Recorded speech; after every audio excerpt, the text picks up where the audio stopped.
بسم اللہ الرحمن الرحیم۔ السلام علیکم ورحمۃ اللہ وبرکاتہ۔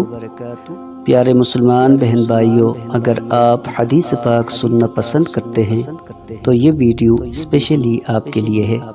ویڈیو مکمل دیکھیں، انشاءاللہ بہت فائدہ ہوگا۔ رسول اللہ صلی اللہ علیہ وسلم نے نماز فجر ادا کی تو سورہ روم کی تلاوت فرمائی۔ آپ بھول گئے جب آپ صلی اللہ علیہ وسلم نماز پڑھا چکے تو فرمایا، لوگوں کو کیا ہو گیا ہے کہ وہ ہمارے ساتھ نماز پڑھتے ہیں لیکن وہ اچھی طرح وضو نہیں کرتے، یہی لوگ تو ہمیں قرآن بلا دیتے ہیں۔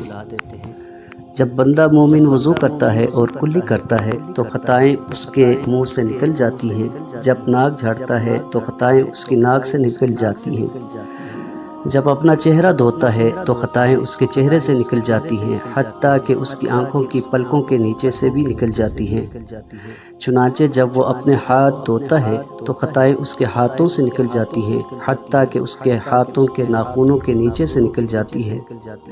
چنانچہ جب وہ اپنے سر کا مسح کرتا ہے تو خطائیں اس کے سر سے حتیٰ کہ اس کے کانوں سے نکل جاتی ہیں۔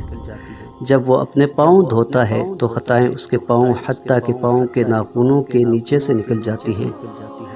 پھر اس کا مسجد کی طرف چلنا اور اس کی نماز اس کے لیے زائد ہو جاتی ہے۔ جو شخص وضو ہونے کے باوجود وضو کرے تو اس کے لیے 10 نیکیاں لکھی جاتی ہیں۔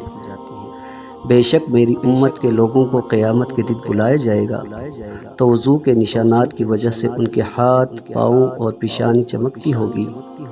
پس تم میں سے جو شخص اپنی چمک کو بڑھانا چاہے تو وہ بڑھا لے۔